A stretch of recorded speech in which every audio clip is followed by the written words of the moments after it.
This is the Boundless Pursuit Podcast, a show highlighting the purity of the experience without limitation. Each week, we'll bring anglers as diverse as the fish they chase, whether it be from your backyard or your bucket list. Freshwater, saltwater, conventional gear, or fly. We're bringing stories and perspectives from fishermen from all walks of life, from across the country and globe. In the digital age, authentic communication and networking is critical, and I'd love to hear from you about show suggestions, potential guests, or general feedback. And you can reach me at boundlesspursuitfishing@gmail.com or at my website, www.boundless-pursuit.com. That's where you'll find the entire collection of written articles, podcast episodes, and media. I deeply value the feedback, ratings, reviews, and support of my listeners, and I look forward to hearing from you. I'm your host, David Graham. Now let's get on to today's episode.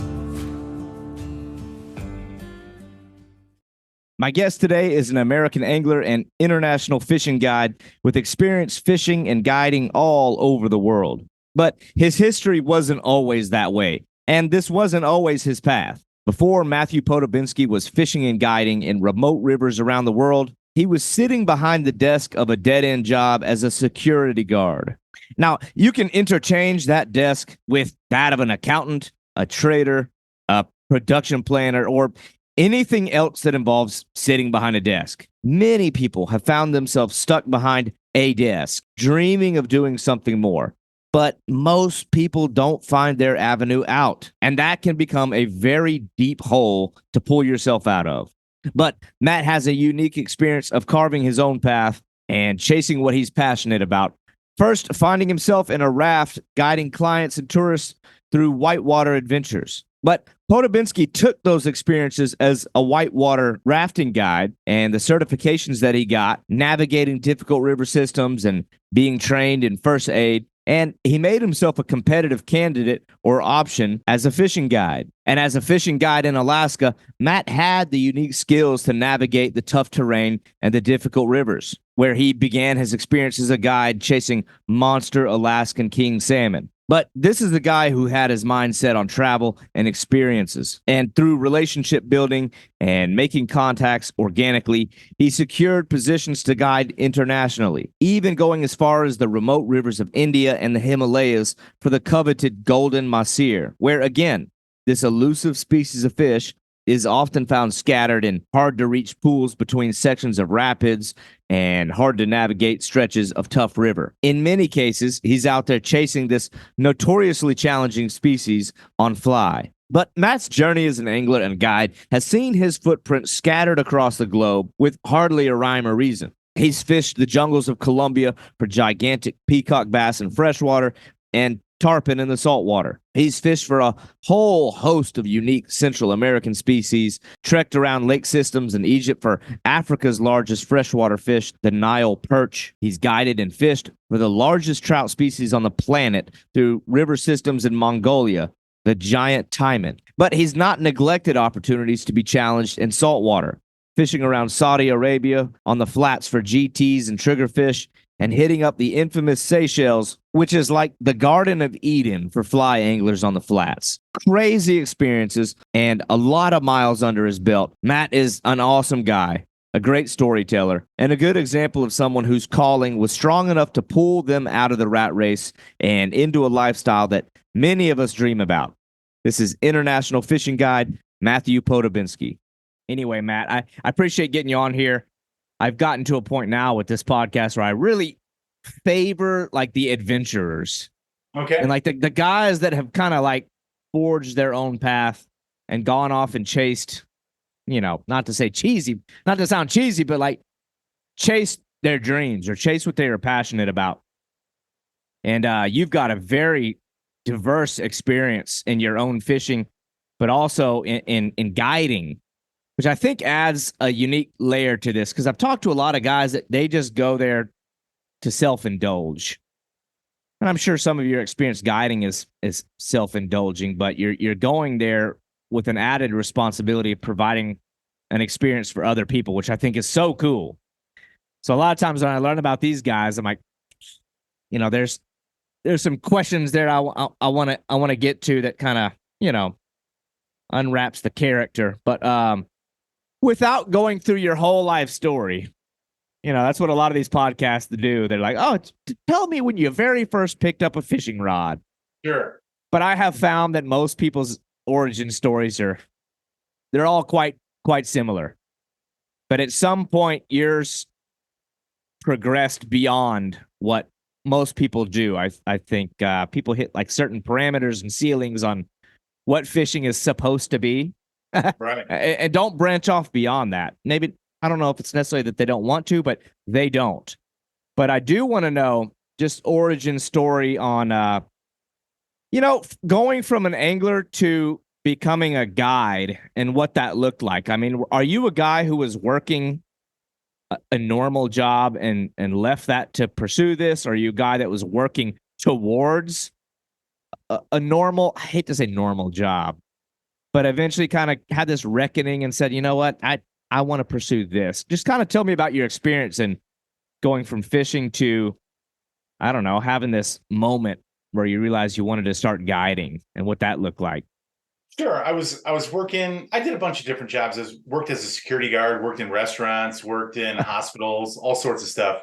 And at some point, I kind of like took a step back and looked at it and said, man, this is not what I thought I was going to be doing when I was grown up or whatever. Those are the air quotes right there. I thought I was going to be doing some Indiana Jones type stuff. And then I'm, sitting at a security desk for 8 hours a day in a big corporate building. And I was like, man, this, even though it was cool, I was meeting all sorts of people. I was reading a lot of books while I was there as a security guard. So I was able to learn a lot, but yeah, like, this is not what I wanted to be doing, man. So I stopped doing that and I started looking for some more adventure stuff.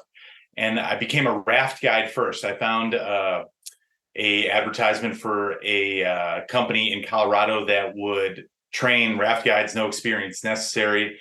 And I went out to Colorado, did that for 3 summers. And immediately on that first winter, a friend of mine that I had worked with in South Florida, I guess that was kind of my first adventure job. I went and worked in South Florida at Club Med in Port St. Lucie. Okay. And that was definitely a little adventure for, I hadn't really been in Florida before since I was a little kid. I think we went to Disney World once when I was like 18 months old, but I always wanted to go. I knew they had huge largemouth and alligators and all sorts of cool snakes and stuff crawling all around. So when I had the opportunity to go down there, I definitely jumped on it. Then once I got back from that, I started looking more into, okay, how can I keep the ball rolling? How can I snowball this thing? And then I did the raft guide gig in Canyon City on the Arkansas River at Echo Canyon rafting expeditions. That was kind of how I got my feet wet, so to speak. And I could see that I had the type of personality for it. I could talk to people. I had fun with different groups, and I could transfer my own fun into their fun and help them have a good time safely. And that first winter, get to bring it back to how I got to the Club Med thing, a buddy of mine that I worked with in Club Med, he was teaching kids in Honduras at a school. And he said, hey, Matt, I'm down in Honduras. Come give me a visit. You can come down here. We can fish. We'll run around in the jungle. We'll do something. And I don't know. How we're talking about what we're going to do in the off season. One of the other guides heard me and he said, oh, if you go down to Honduras, you got to go rafting at this place. I worked down there, I don't know, a couple of years ago or something like that. I was like, oh, cool. So we did go rafting there. I did go fishing at a bunch of different places. And the guy that owned the raft company, he offered me a job at the raft company. He said, oh, you worked with Jay, this other guy that was also a guide at Echo Canyon. Would you be interested in working here the rest of this winter? And I was like, oh, yeah, cool. So he kind of didn't say anything more about it. And I thought he'd pull me aside and talk to me and tell me and kind of get you this many trips or this is what's included or blah, blah, blah. But he kind of waited until the last day that we were there and said, oh, well, are you interested in working here? And I was like, yeah, absolutely. But I'm going to go home, get all my rafting stuff, and I'll be back in 2 weeks or whatever it was. I can't remember the time frame. Oh, geez. I did do it and then came back and I was down there the rest of that winter. And then I kind of kept doing that same thing for the next, I guess for the next 15 years. The next summer I went back to Colorado, then back to South America, but then this time in Brazil. And then 3 years of doing the rafting gig in Colorado in the summertime. And then I used my whitewater skills to guide fishing trips in Alaska at a company where you needed rafting ability to be able to take the people down the river and to be able to fish. Okay. So there's a few questions I have that popped up while you're asking this. You're just sitting behind this desk in this job that's not very fulfilling. And I mean, what did you see? Like a brochure with a guy in a raft? Or like, had you already been sort of rafting prior to that? Had you already been a person who had a natural interest, or were you already spending time on rivers before that? Because I would think you don't just. I mean, what is the process for becoming a guide, especially in something as dangerous as, I don't know if you're doing white water or what? Definitely white. Yeah, class 3 and 4, kind of right 2, 3, and 4 right off the bat. I see the little picture on that thing behind you with the dude in the canoe. So my experience on rivers and lakes and stuff from when I was a kid was canoe for the most part. I mean, I fished with my dad quite a bit, and he's got nicer boats and stuff. But we had I think it's a 17-foot aluminum canoe. And I don't know if you let kids do this today, but my parents let me and my brother go off on that thing when we were probably I don't know, 8, and he must have been that's good parenting. Yeah, from 10 to 6, we just, I was 10, he's 6, you just, go on that canoe, wear your life jackets. And most of the time we didn't even wear life jackets. We had our cushions or whatever. And we'd be out on the lake doing whatever. And then once we got a little bit older, then I got an Atlas, a Wisconsin Atlas, and I just there was different canoe trips that you could do. And there was ones in our area, and I kind of saw where the roads met up with the river. And I just had my mom drop us off here and pick us up here, and we'd be gone for the day and do 20 miles on the Troll River. That's awesome. River, and then, And now, is there I'm just thinking, if you yourself are not quite yet experienced in white water, I wouldn't think they would just automatically put a bunch of tourists into a boat with you and say, good luck. Is there a certification process or a training period where you have to get efficient at running this? I'm sure you have first aid courses and stuff too. All that stuff. Yeah. They definitely, you want to meet a training threshold. You get a bunch of river hours before they trust you to have people in your boat. You're down there for a little bit more than a month, guiding. Basically, the other guides that are training are your guinea pigs, and you're switching off who's guiding what day or what section of the river. And basically every day for a month, almost every day, you're on the river doing multiple trips down multiple sections of whitewater and practicing doing it, and then going through different rescue scenarios, flipping the boat, unflipping the boat, all that stuff. Okay, so I can kind of see where the skills get tied in, because I was wondering how this transitions into fishing guiding, but at the same time, it's I can see where the resume is being built up strongly, where obviously you're learning river navigation in the most torrential environment. So you're probably understanding worst case scenario on the water. 2, you're getting a great understanding of safety of clients, entertainment of clients, the educational side of it. Okay, so I could see why that would be a big skill set for lodge owners looking for people who can pilot a craft or captain a craft. But all the while that you're doing this, are you already recreationally fishing? I mean, did you grow up fishing? Was fishing already kind of a back pocket interest of yours, or your core interest the whole time? Definitely fishing fanatic. My parents have a house in northern Wisconsin. I'm from Chicago. We got a house in Chicago. That's where I grew up, but we bounce back and forth between Chicago and the North Woods of Wisconsin. On the weekends in the summertime, we'd go up there or go up there for a week or 2 weeks or whatever. So since I was a little kid, fishing, jumping in the canoe, paddling around, catching turtles and frogs, and fishing till from sun up to sundown, basically. Okay. So then it's like the interest is already there. Then you kind of start to realize, oh man, there might be some opportunity here to make some money doing what I enjoy. But finding guiding jobs, I've always wondered about that. I mean, if you're not working like as your own business owner, when you're guiding for these other outfitters, Right. I never really knew how that process worked. Like that side of things has always been kind of foreign to me. So it's like, what is the selection process? I mean, is it on Indeed.com, or you said you kind of knew a guy who was already doing this? Like how did that look to try to reach out to these lodges and say, I'd like to come work for you to do this job, especially if So you have no fishing guiding experience beforehand. right. So a lot of people know how to fish. A lot of people know how to run whitewater. Not a lot of people know how to fish and run whitewater. Yeah. So that was my in to it. The original place that I worked at in Alaska, we ran the Clutina and Gulkana rivers. The Gulkana is pretty mellow, but the Clutina is super fast. Like the main part of the current's like 12 miles an hour or something like that. I mean, it's ripping. So there's not huge rapids per se, but there's definitely log jams, and there's a couple spots where if you didn't know what you're doing, you could definitely flip a boat, and you don't want to do that with cold glacial water in Alaska. I mean, you could easily die. So you want to make sure somebody has the skills to be able to take somebody down a river safely. So that was the main thing the original guy that I was working for was looking at, because he can pretty much train somebody to do the fishing techniques there. Okay. I didn't need much training in that. I mean, once he saw that I could run the boat and knew how to fish, then he pretty much said, all right, you're good to go. And he wanted to get me trained on he had a big Thunderjet jet boat, which had like I don't know, either 250 or 350 horsepower inboard jet.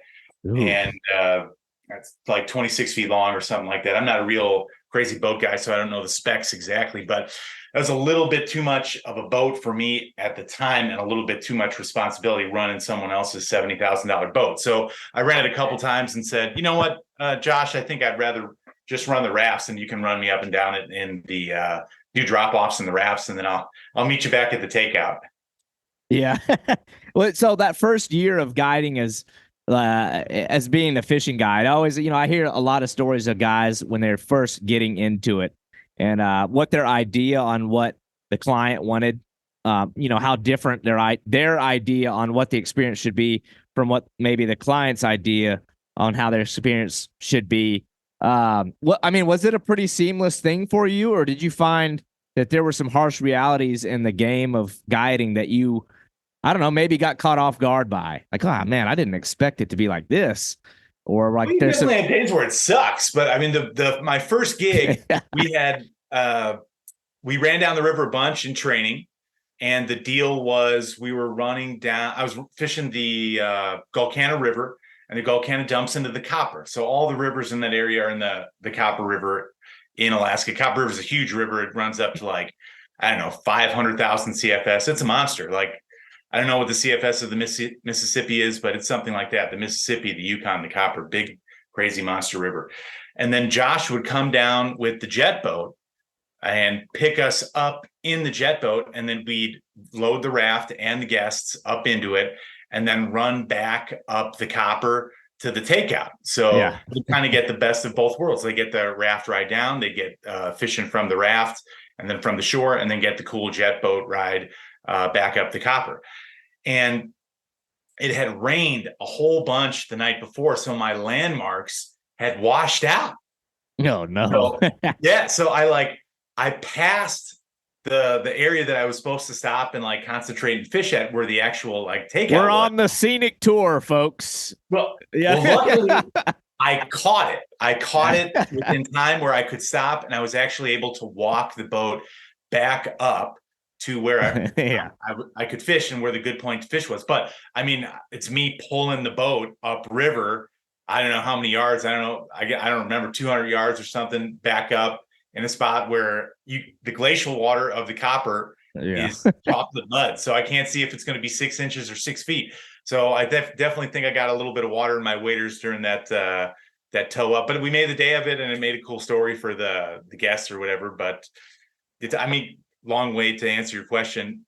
There's definitely people that come into it with expectations where, they're going to catch a million fish all day long. And the third member of the party, the fish or Mother Nature, however you want to put it, sometimes has other ideas. Yeah. Now I've seen some of your photos where you're holding these. I'm not familiar with Alaska. I like hate to say it like that. It's obviously, as an angler, especially one who loves the scene of fishing that we have here in America, but one that is interested in wandering and exploring and going and seeing other places. I'm long overdue for a trip to Alaska for myself. I think it's all in due time. It's like one of those scenes in fishing, especially as an American angler, that you have to experience. You have to check off. So I got to get there. But I've seen your photos where you're holding these monster king salmon. Is that where that was at, or is that a different?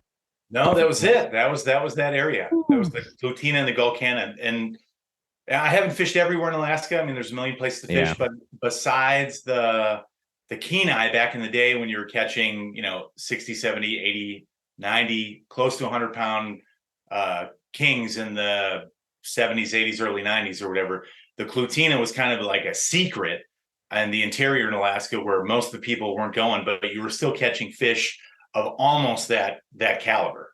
Yeah. Now, when you're running an operation or you're running a boat for a lodge, do they have like a specific routes that's like, I mean, is your ability to actually navigate the river and guide your people kind of like you have to follow this path, or like you have, this is your schedule down by the minute and hour on where you're supposed to start, where you're supposed to end, where you can stop to go fishing, or do you have pretty good control over how you run your vessel? Most days I've got it. I'm on my own from the time that we leave to the time that we come back.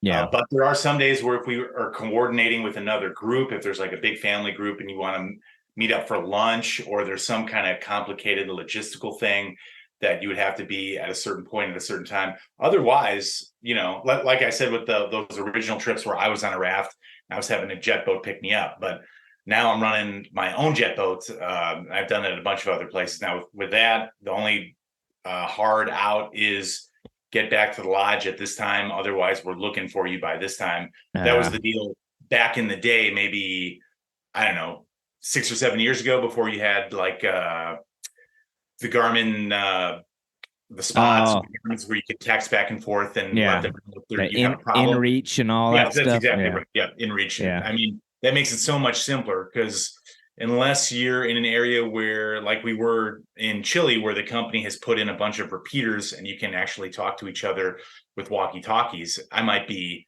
50 miles up the river and I might not have comms with anybody in the area because it's too far for walkie-talkie. So the InReach has made it much easier. So if there is a problem, they know there's a problem and they don't have to wait until the last minute to come rescue anybody or help anybody.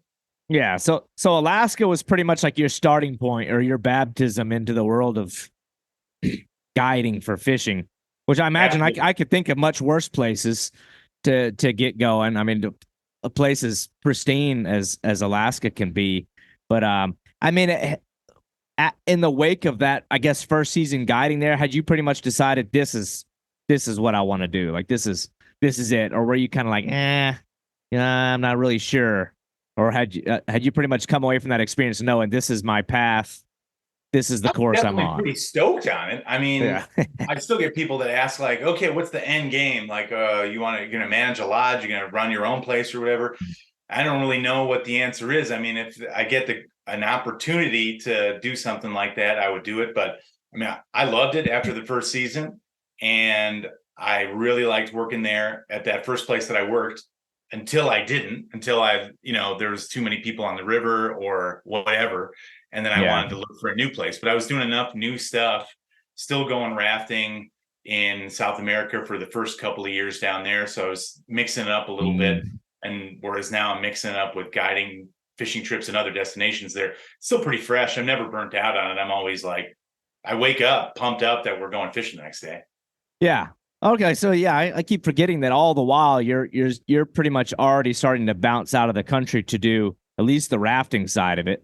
But then I'm guessing like while you're down there, you're probably thinking to yourself, how can I do some fishing down here? Because that's sort of where I wonder is I get the ability to find positions within the United States as a guide, but your experience now where you've like burst out of the confines of the country numerous times. I mean, I don't even know how many countries have you visited? Can you 42.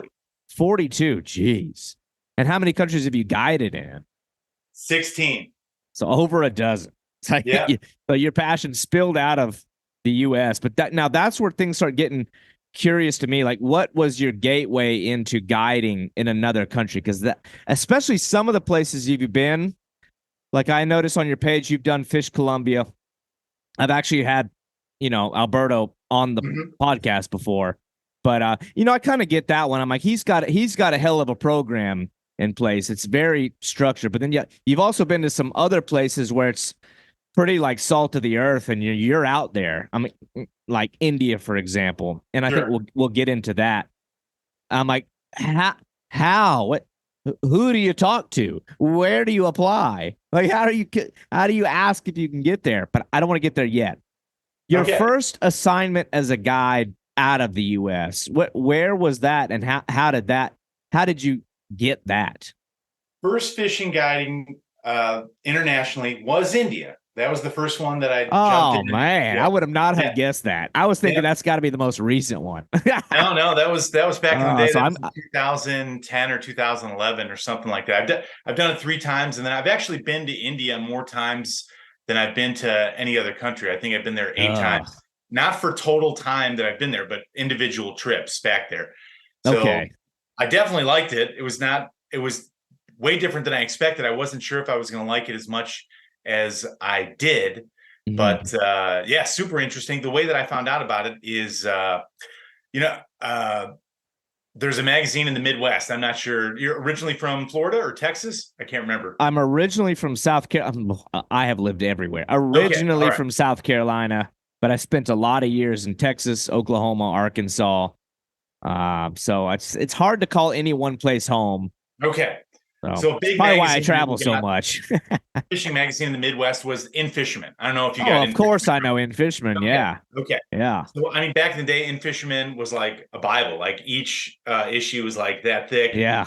The different fishing information and stuff on it, and then they had specialty issues on different species. Not every year, but every year they would have at least one specialty issue. They might have a specialty issue on muskie and pike, or striped bass, or catfish, or whatever. They'd have like these special issues that would come out. This one year, this special issue came out that was the top 10 toughest fish in the world. Now, I already had some knowledge of like different interesting fish because my dad. That sounds like Steve Ryan. That's got Steve Ryan written all over it. I'm sure he had something to do with at least some of the articles in there, but I saw that thing and I was, over the moon, man. I mean, it had an article about each fish, or little write-up on it, and then top 10 honorable mention fish also. And in the top 10 was the mahseer.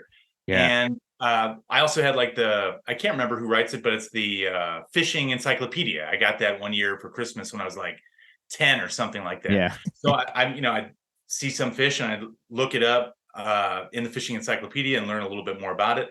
So between those two, I could look at pictures of all sorts of crazy fish from all over the place. So I read about that, and it gave a little bit of stories on the British guys back there when they were in charge over in India, guys fishing with, I can't remember what they used for green heart rods, which is basically like a green bamboo stick. Yeah. And then telephone pole wire to try to catch these things, and them being tackle busters and folding up spoons and stuff. I was like, I got to get here. So contacted the Himalayan Outback was the company that was the main one doing it at that time. I've actually been exchanging a lot of emails with them lately, but carry on. Yeah. It's funny. So I contacted them, and they saw that I had the whitewater experience. And the first year that it was either 2010 or 2009 that it was all set up to go there. And then Misty, the guy who ran it at the time, he's kind of like, just when I'm getting ready to buy my ticket, he sends me an email and says, Matt, I've had a bunch of cancellations and we can't use it this year. So I was I was devastated. I couldn't believe it, man, because I was all set to go. I was super pumped up. And then from, how it feels before you go on one of those trips. I mean, it's it's almost more exciting than the trip itself, like getting ready for the thing, Yeah. and then to go from that to like you're not going, and then you don't know if you're going to go again. Mhm. I had no idea, but I kept in contact with Misty. The next year, um, he had some bookings again, and he could use the extra guide. And I, kept in contact every couple of months. I was just like shooting him an email, and make sure everything was cool. And he said, "Yeah, I've got a bunch of trips lined up, but it's not as many as the year before, so I can't pay you, and I can't pay for your trip either."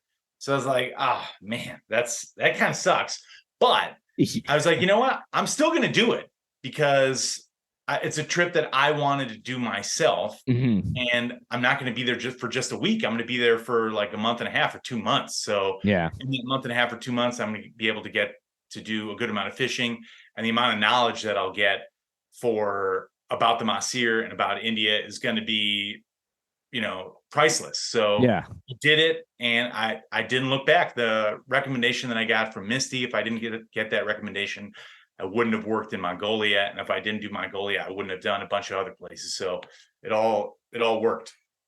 Yeah, when I hear the uncertainty of some of these things, I mean, and it sounds like you have very clear vision on what you want to do and where you want to go, and you're very matter of fact on making it happen, which I admire because I think about something like that where, oh, it seems a little wishy washy, and the previous year they kind of bailed out on me, and now it's like I'm too scared, I'm just not going to do it. Right. Or, oh, you can come out here, but I won't be able to pay you, and this and that. Did you not have like people in your ear saying, "What are you doing? This is Of not course. smart." Yes. This My is like, mom said that. She said, "Well, yeah, how much you paying you?" And I said, "Nothing." And she was like, "Well, are they at least flying you out there?" I was like, "No." And she said exactly that. Like, what are you doing? And I said the same thing that I just said to you. I was like, it's a fish that I wanted to fish for anyway. So the way that I'm looking at it, I'm only having to invest this amount of money, and I yeah, get this much fishing time or time there in return. And I'm going to get some tips, and I'm going to get other uh, means of gaining something from it other than money anyway, contacts or whatever. And it did work out that time in my favor. So yeah. I can't complain about it. So when yeah, well, that was kind of one of the you pretty much answered one of the questions I had because I was curious if you had gone there as the angler first, and like as for your own expedition, and then returned to guide. But it was sort of like, well, it's almost like both. Like your first trip there, you're going as a guide, but it was also you doing a lot of fishing for yourself. But at this stage, I know, like at heart or at your core, you favor the fly fishing for them. Was that the intention the whole time? Like, I want to go there, but I want to fly fish for these things, or were you just going kind of by any means, following their program and doing what they knew? Yeah, the fly fishing thing kind of built up and just added to the things that I can do. And I kind of try to be like a sponge when I go to these places. So if I see somebody that's better than me at something, I want to learn from them while Yeah, I'm there as much as I can. I'm not one to be like a big fish in a small pond, and I want to keep being in that small pond. I want to keep surrounding myself with other guys who are masters at whatever they're doing. So I become a master at multiple things. Also, I might not ever be as good as whoever I meet up with in these different places, but a hell of a lot better than your normal guy, that you're gonna meet at the local pond or something like yeah. that. I want to know. This India thing was actually kind of. I mean, I've got an asterisk next to it because I think Mhm. you've done a lot of unique trips, but it's like that one has very specific challenges that make it stand apart to me as far as what I know of it. But I Mhm. mean, your experience, you go from the experience of guiding in Alaska where there's a lodge, there's a program, there's some certainties in what your day-to-day life's going to be like and your agenda's like, and you've got resources and tools, and you've got a technology at your disposal. Whereas in India, you're a foreigner, there's different customs and ways of living. Just traversing the landscape, from what I've seen, seems like a challenge, and getting to those areas is like there's not paved roads leading up to those rivers. I mean, I don't know, man. Like your first impressions of that place, I would think there was some culture shock there, but yeah, man, that first experience of showing up in India and guiding, just I want to dig into that a little bit, like what that was like learning the river. Obviously, your first time, I really want to know about your first time encountering that species of fish. Mhm. Because obviously, this is something you'd seen previous, you locked in on, you kind of set a goal, like, I want to catch that one day. And eventually, I know how that moment feels where you get that fish and it finally comes to your hands. But I mean, what I don't even know where to start. Like, what did that look like? Because I know you get off the plane there and you're like one of the most populated places on earth, but then you go to this super remote area. So the transition points and everything, I want to know in your words, kind of like what that experience is like is the first time getting there. I was the only white dude on the plane, man. Everybody else was Indian. I was looking around. I was like, I was a little bit worried, to tell you the truth. In the beginning, I was like, oh man, this is kind of weird. I didn't hear any Yeah. other English voices on the plane or anything like that. But it was awesome. It exceeded my expectations Yeah. in almost every way. Like, yeah, I'm from big city. I'm from Chicago, so I'm used to a lot of people being around or whatever. But definitely the unwashed masses or the hordes of people that you run into in the big cities in India. Yeah. Yeah, it can be shocking. I mean, it wasn't too crazy, but you see it on TV, and it is one thing to see it and another thing to experience it. But the Mhm. things that I saw on TV definitely prepared me for what I was going to be getting into. Yeah. Definitely, there's a huge difference in between the big city and Delhi, where you originally fly into, and when you make your way to the countryside and stuff.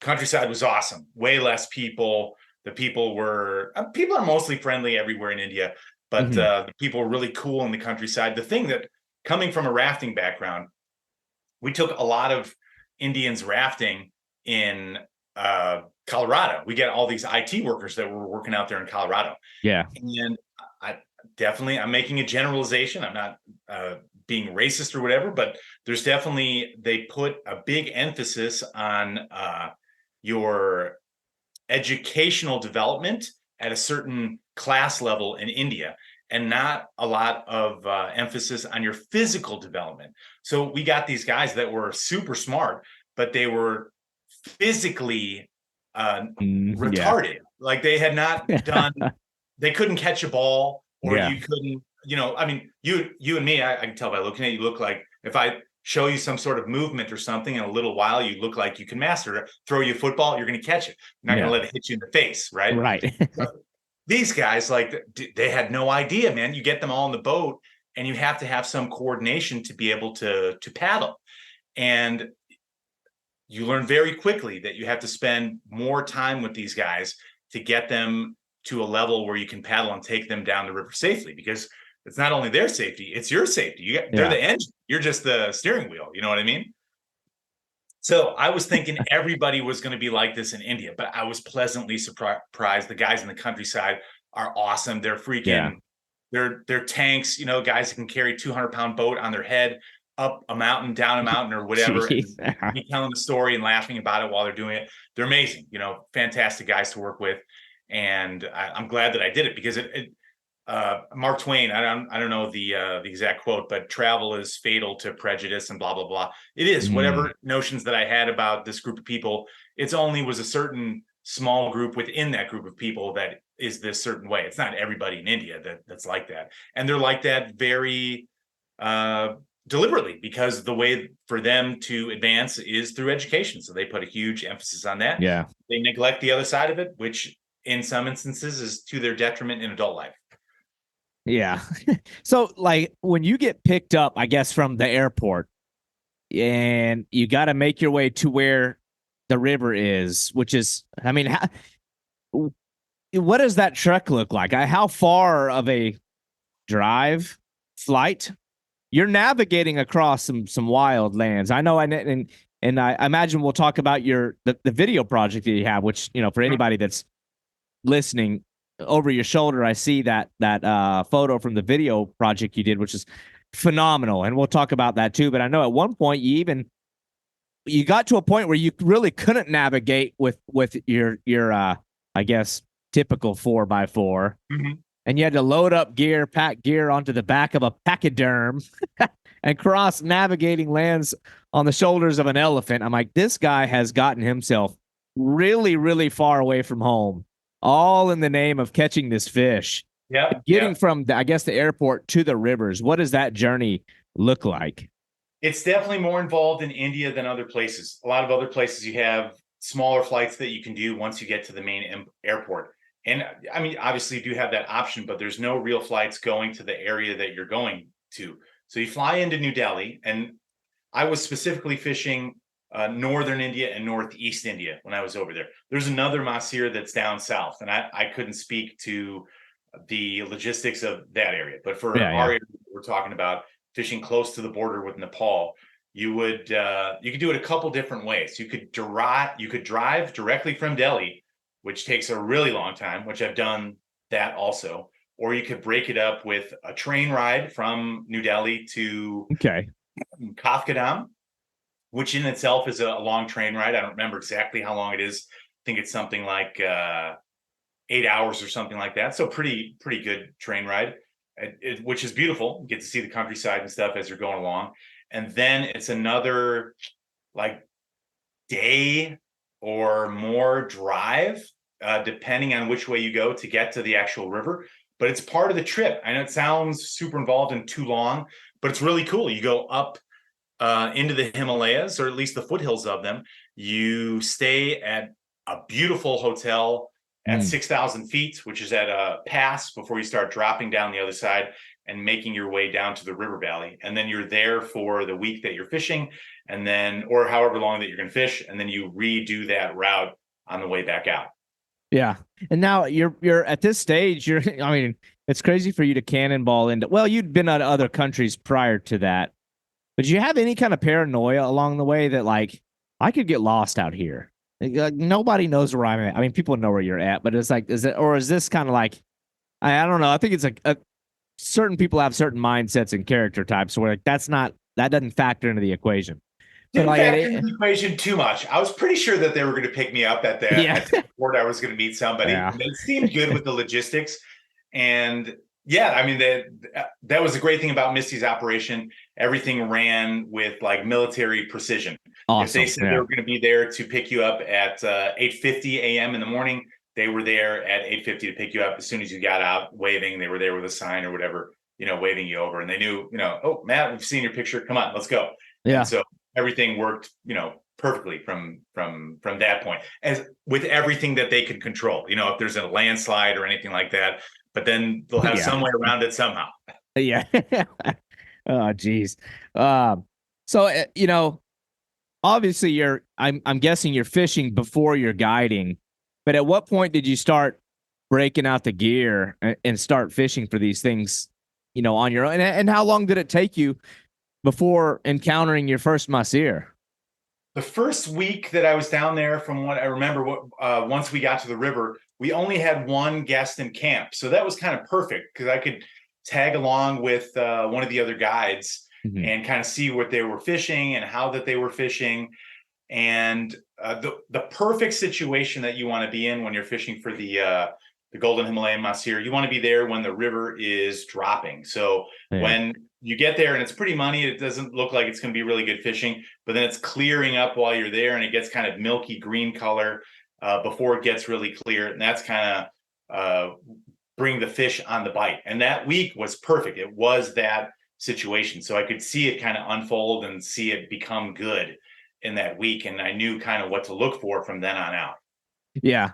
And what is your role, I guess, in the early stages of all this as part of like an extension of the guide team, or obviously part of the guide team? Like if you're not directly leading the person to the fish, but you're kind of assisting a lead guide or what have you, Mhm. what's your role for the most part? Just helping carry Yeah, it was just gear or that first week I was just tagging along. In India, they've got what they have tons of is personnel. So there'll be yeah. plenty of camp helpers and doing that stuff.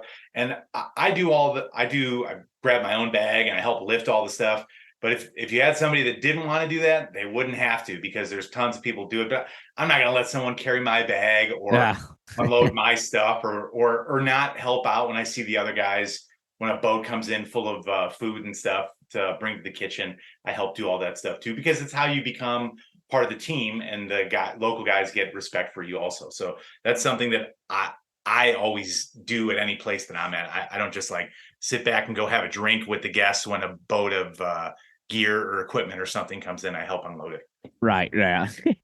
Now the Masir, I mean, it's been a topic on this podcast on at least one other occasion, but and again, I'm familiar with the species and how fantastic they look first and foremost, but behaviorally, it's one of those fish when you look at it, um, it looks like a kind of like a carp or a cyprinid of some sort, but maybe not necessarily carpy behavior, but fishing for them. I guess if we're going to hit on that, like when you're guiding and directing and from an angler standpoint, what are you looking for? Current breaks? Are they really predatory by nature? Are they just like an opportunistic feeder that'll feed off the bottom surface and middle? Or what are you looking for out there? And then I guess your experience in catching one, what is there something you could relate it to that is, an American fish that maybe people are used to, that'd be like, hey, they kind of behave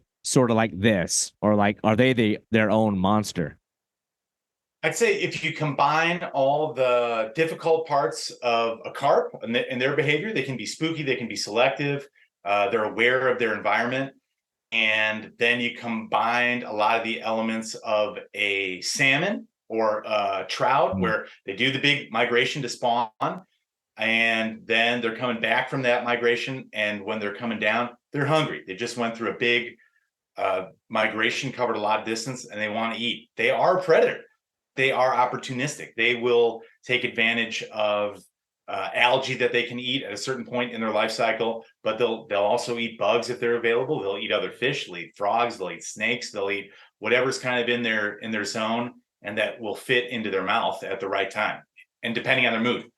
Yeah. So are you having to throw a specific fly pattern, or is it pretty much any little bait fish that comes by? Like, I don't know if you're trying to like match certain forage items that live in that river, or if it's just like this kind is of natural bait fish stuff. And then you can, the total book is not written on my seer. In the Indian rivers, there's eels, there's crabs, there's snakes, there's frogs, there's fish, and at certain times Masir are eating all of that stuff. I've seen them eating on the surface and they're grabbing mayflies. I've caught them on poppers and stuff before, caught them on nymphs. So it just kind of depends on what's going on in the river, and they'll kind of that's how you'll target them. When we're targeting them on the Saryu or the Kali, there's big schools of bait, and if you can get them when they're intercepting those schools of bait, then that's ideal. But if you're at different times a year, those big schools of bait might not be there, and they might be keying in more on the crabs or the nymphs or something like that. So you have to be a little bit versatile, or bait or worms or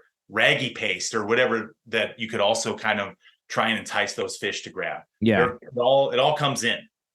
So are y'all like setting up camp known areas on where you have a feeling on where they're going to be, or are you utilizing your skills as like in rafts and navigating rivers to flow down river till you find a promising looking area, then stopping to fish? Like, is it like you start here and you take out there, or is it like you're setting up camp and kind of like a base camp where you're always returning to the same spot every night? The experience of being there, what does that look like? All of those things, depending on the trip that you're doing when you're there. If you're there at the right time of the year, you can float down the Saryu onto the Kali and then continue down the Kali and float different junctions where there's another river dumping into the river. Those are always hot spots where you've got a clearer, smaller river dumping into a bigger river are usually good spots. Also, big rapids, obviously above and below the rapid, are usually pretty good. So that would be the raft trip one. And then you can also do basically you hike for the day and hike up or hike down the Saryu or the Kali to different points that are points like those within a day's hike from the main camp. So there's no fixed camp on the Saryu River for the entire year. Everything breaks down, we take it away, and then the beginning of the season, we go there and we set up, and everything's permanently there for the season. And then we can do raft trips either above or below if we want to, and use our fixed camp as an overnight at a 1-day spot or 2-day spot, or just be there the whole week, depending on how the fishing is. and then we can set up camp at other locations. If we float down the Kali, you can do a different camp every night, or stay there 2 nights if the fishing is really good, and then make up time somewhere else. And then there's another destination at Corbett National Park where they have a fixed camp with buildings and stuff, where they're there, and then you go kind of into the buffer zone of the park and fish from there. That's the one that's kind of notorious for like the presence of tigers and stuff, isn't it? Correct. You're there and at one of the national parks that has the highest density tiger population in the world. So they're there.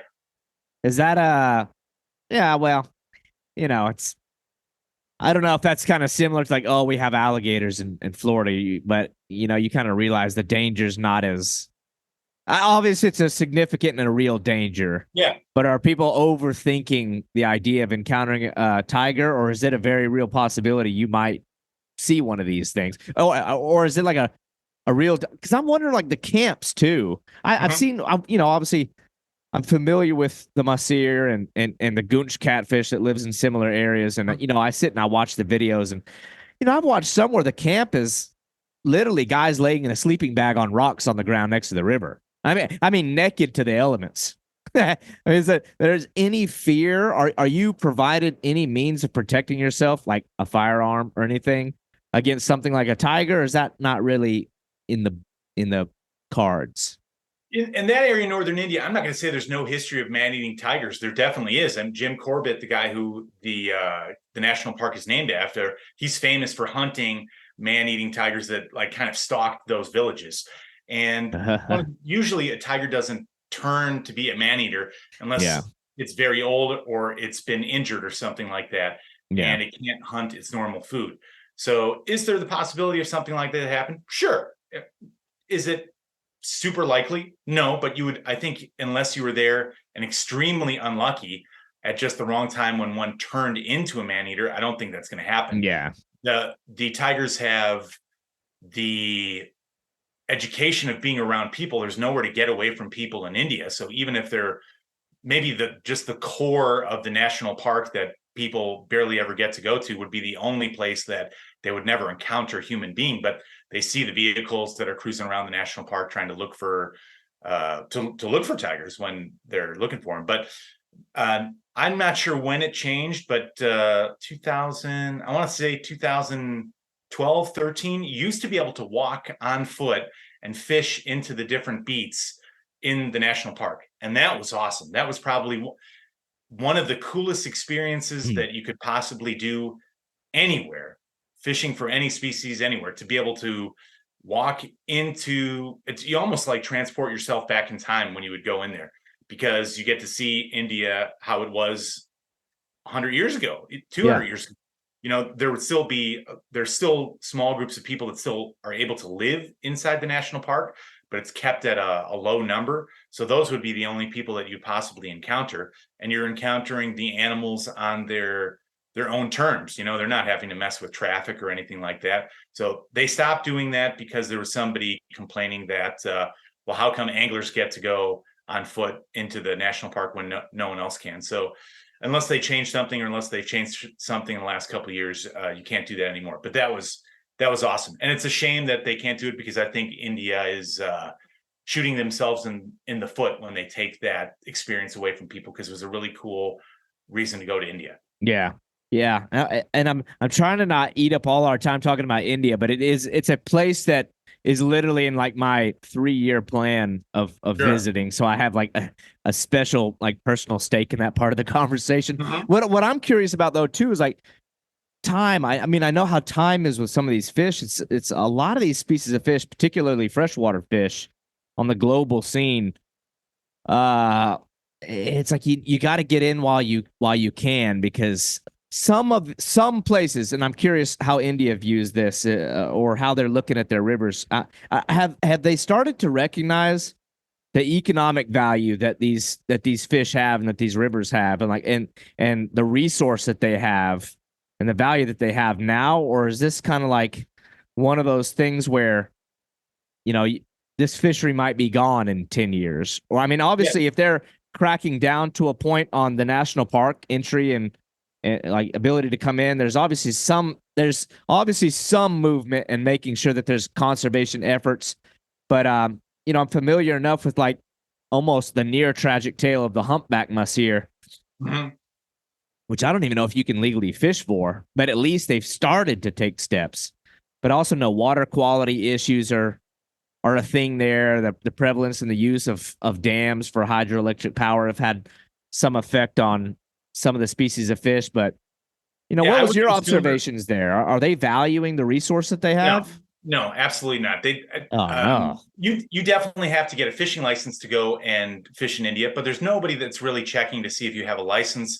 And then they have a problem with people dynamiting for fish. The best thing that they could have done is if they kind of they kept all the paperwork side of the stuff that the British left over, but they didn't keep any of the enforcement side of it. So there's no game warden, there's no river keeper that's like Yeah. keeping that section of the river. It used to be that way going into the national park.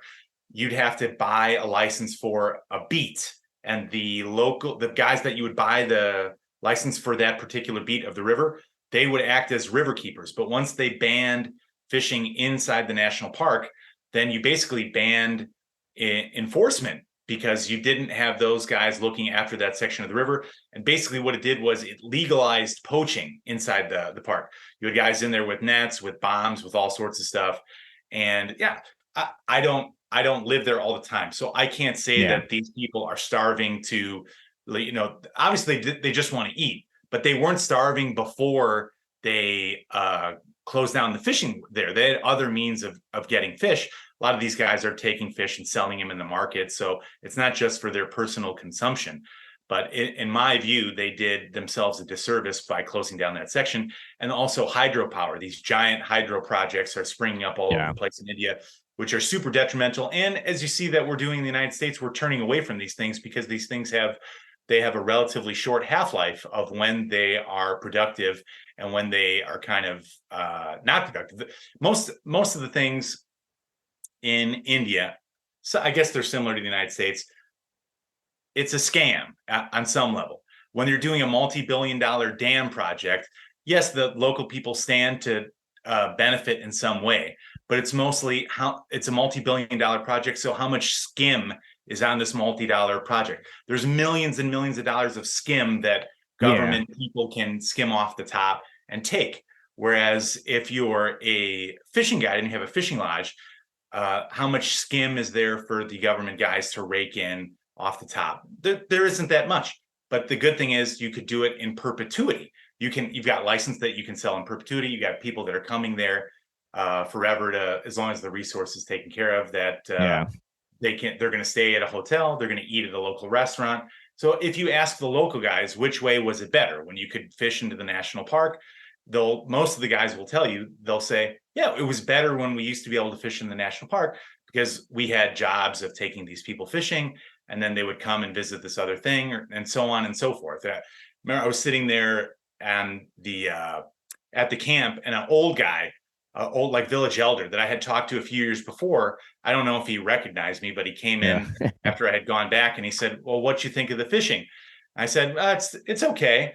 And he kind of stopped and he shook his head and he turned towards the river, and you could see that he was really sad. And they said they destroyed this river when they closed down the fishing into it. Yeah. And I didn't press him too much because I could see that it really upset him that it wasn't as good a shape that it was a few years before. But that's the guy that should have been in charge of the fishing in that area. Yeah. This local headman should have been the guy that was hiring the river keepers or doing all this stuff. That's the guy that they should have gone through instead of, going above him and having someone totally outside the area this is in his administrative realm. They're not helping out anybody except themselves. Yeah. Yeah. That's sad. It's like I don't know. I've kind of picked up on that and just in my own research and looking at that area, and I don't know. There's certain species of fish in that area, like the lagoonchas one that I look at, and it's like I'm just not seeing pictures of big ones. Like they all look like a big flathead.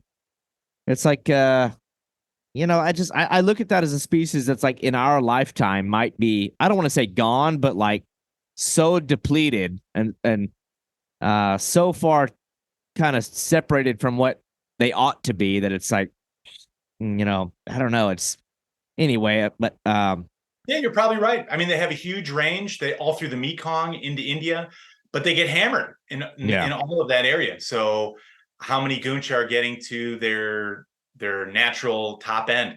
Probably pretty few. Yeah. Probably not many. Well, part of it, I'm wondering if they're just not getting that big. But then the other side of it is it doesn't seem like there's a lot of folks out there trying to like pioneer or break grounds on new like river systems. It's sort of, a lot of the operations seem pretty much, you know, hammering on the same isolated pools that they're aware that the fish live in. But Could be part of it. I do have some insight into some new areas for some of those fish in Northeast India, where I have seen some pictures of some big fish. There's definitely no operation set up in that area, so you could be, pretty much on your own or with a local guy going and fishing. But for sure there are good sized fish there, because every once in a while a local guy with very basic means will catch a really big fish. Yeah, you see these grainy photos of them carrying them on their backs and stuff, and it's like it just takes somebody to be the guy to go on these exploratory trips and figure them out. But I don't know if that can be me. I gotta wait till someone else figures out where they're at and then go. But the last thing on India, like I said, I don't want this to turn into the India podcast, even though that place is so fascinating to me. But you did it a real service on capturing that experience and that video project that you did that you'd sent me, and I'd watched it. I'm like, this is fantastic. What was the motivation behind making something like that? Or was it the guy, the actual, I don't know what you call him, videographer, the one that like produced it? Was it his idea and you jumped in, or was it a team effort? No. I mean, team effort. So Rhett, I worked with him. He was a raft guide also at Echo Canyon in Colorado. And awesome. Okay. We kept in contact over the years, and he'd come out and do a trip by me, or we'd do a trip together, usually, trying to find some weird animal or something like that. Yeah. And I told him about India, showed him the pictures, and I was kind of on him. I was like, dude, Rhett, you can come down here. We can get some really cool footage. I showed him maybe small video that I took on my camera or whatever. And he was interested, and the video is slightly misleading because I had actually fished that area before. I don't want to make it seem like it's fake. It's not fake. We were still going into areas that we hadn't gone into. Yeah. The whole area the Buddhist area that we went into, I had not been there, but I had done some scouting on the Debung River. And the first year that I went down there, Rhett was supposed to come with, and he was supposed to film that trip. Yeah. And India at that time used a third party to do their visas. And that third party company lost his passport. Well, you got to be kidding. Unbelievable. So he couldn't. I mean, he has to have his passport to work. He travels all over the place to film. I mean, he's worked for Discovery Channel, for National Geographic, all sorts of stuff. So on that trip, I killed it. I caught like a bunch of big chocolate mahseer, a bunch of big golden mahseer. And I don't want to give too much away from the video, but I don't totally kill it on that particular trip. The next year, I was supposed to go to, I went down again, and I said the same thing. I was like, Rhett, let's go, man. We're going to film it. So he said, do they have visa on arrival yet? I was like, no, they don't. He said, well, I'm not going through that company again. I can't risk them losing my passport. Yeah. I was like, dude, there's no way they're going to lose it 2 times in a row. He's like, I can't do it. So on that trip, I did really well, caught a bunch of fish. So the next year, they finally get visa on arrival. And I was like, Rhett, we can do it. They got visa on arrival. So he comes down, he's got the camera gear, and it was just pretty much, I don't want to say a 2-man show, because I had my buddies in India, all my contacts that I wouldn't have been able to do it without them. And they were integral. But Rhett was the camera guy, and it was me and the other guys that were on film and doing all the fishing stuff. So that part of it was just me and him. And then he did all the editing and stuff from that to try and make something cool from all this awesome footage that we had, where we didn't have exactly what we wanted. Because I'm not holding up a 50-pound mahseer on the video at any point in time, but it's still, I think it's pretty cool. And I think it's like the spirit of adventure and fishing trips. Yeah. Well, that To each their own. I mean, especially in this day and age when people are consuming content. I hate to even Mhm. use that word. That we want instant gratification and only see the fish. But I don't know, man. I come from the in fisherman era, or like it's. I think I'm maybe a little more realistic. I like to see layers of challenge, and I want Mhm. to see beyond. A scope of a lens that's only focused on one thing. I'm like, well, what? How are you getting there? Or Right. at any point in the leg of this trip, did you run into some sort of adversity? Because I've said this time and time again. Like when I watch fishing programs, if it's just them hopping on board some vessel and just hitting home runs, it doesn't speak to me. That's Gotcha. never happened for me. My No. trips always my trips always get fucked up somehow. Yeah, I got to find absolutely. my way out of this hole. But that's Right. what all good stories, all good movies that have any kind of narrative at all, there's like, you start, you dip, you come back up. Like, it needs that. Sure. So you don't. Anyway, I thought the film was fantastic. It was awesome. I guess it's obviously worth saying what the name of the film is and where people can see it. I'll probably just hyperlink it in the Yeah, that'd show be notes, fantastic. but It's still. Escaping Time, and you can see it on Vimeo. And I think you'll love it. I mean, if you like fishing and adventure, any of the stuff that we're talking about, you'll be interested in it. Yeah, I'm gonna throw that in the show notes because I watched it. I think it's those are the kinds of videos that I like. Some people are like, oh, I don't like seeing all this B-roll footage. No, I don't know, man. It's like when you go travel that far, you're not there. You shouldn't be there just for the fish. You're screwing yourself over if you are. It's like there needs to be a lot more to it. So I thought your guy or the guy that videoed that did a. I mean that in and of itself is a tremendous skill to be able to capture an experience and actually showcase it. I've got a lot of admiration for people who do that. I think in a lot of ways they're like an artist, like Oh, like a for like a sure. really good photographer, a really good painter who can actually like capture a moment. I think it's fantastic. But anywho, your experiences. I feel like I've eaten up most of our time with this India stuff. But your experiences, let's say beyond India. Now this might be the part where I start to get scatterbrain and, Mhm. and and jump out of chronological order here. But I get very selfish. I'm like, oh, I want to know about this and I want to know Sure. about that. But Yep. you have done, man, you've done what you've done Mongolia for time, and you've gone to obviously we mentioned Colombia and other areas of the Amazon for peacock Mhm. bass, wolffish, payara. But one that you've done that's not super, you know, displayed on social media and things like that was you did a trip to Egypt, and I'm Yeah. assuming it was Lake Nasser because you Correct. caught Nile perch. Now, for me, I have like this, I have like this pedestal that I put certain fish on. I'm very much in like the monster fish thing, but Sure. obviously it's like geographically, each continent, each country kind of has its heavyweight champion, Mhm. and the Nile perch being the heavyweight king of freshwater fish of the continent of Africa, which is so massive and so full of biodiversity. But you've gone and caught Nile perch in Egypt. Now, were you guiding for that, or was this just an experience for yourself? Personal trip. Okay, because I didn't know. Like, I felt like I don't know too much about that one. Now I know, sadly, it's sort of a trend when we start talking about some of these freshwater fish. Like the walls are closing in on certain species of fish, and the Nile perch seems to be among them. Where certain areas where you used to see them they're just disappearing, Mhm. and you don't see a lot of people doing Lake Nasser anymore. Was that a long time ago? Was that kind of recent? No, that was in 2017, I think. So it's relatively recent. Okay, I went too long ago. Now, what was that? What was that experience like? Because I'm looking at areas closer to national parks where it's a little Mhm. you know Awesome trip. I mean, we saw the pyramids and everything on that. I would highly that's recommend if cool. you're going all the way to Egypt to check all that stuff out. And the trip on Lake Nasser on a houseboat was fantastic.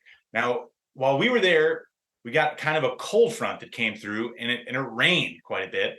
And the fishing wasn't fantastic, but I would definitely do it again. I heard from somebody that they were going a little bit closer to the Sudan side, and I know Sudan has got some stuff going on right now, but that they were Yeah. catching some more big fish over on that part of it. So it'd definitely be worth checking out with the guys that run the African Angler and see how the fishing is. And talking to the guides, they said, yeah, the weather's not the best right now. It's a little bit early. You want to be here in X month. I can't remember. I think we were there in February. They said you should come closer to April or something like that. So I would be interested in going again. I mean, beautiful, interesting place for sure. The guys couldn't have been more friendly. Yeah. And we did probably more trolling than I would like to do, but that's just because we couldn't really pin down where the fish were. That's usually the most, the easiest way to cover the most ground to try to find out where it's at. Especially in those bigger bodies of water. Oh, this is my naivety speaking, but like when I think going to Egypt in like a desert, the last thing I would think is a cold front and rain.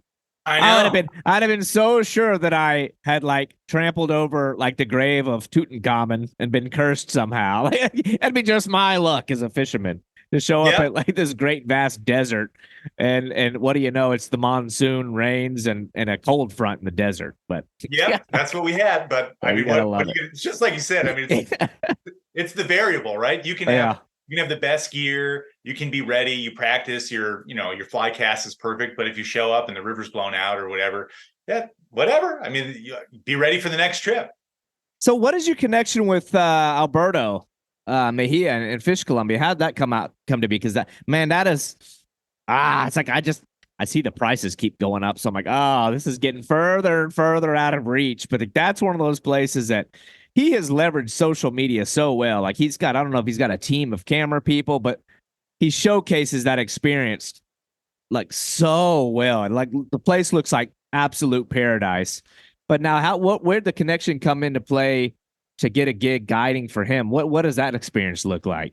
He sent me an email. I'm a member of some Facebook group, some international fishing group or something like that. And he had some cancellations or something. And he sent me a little direct message to see if I'd be interested in going on a trip.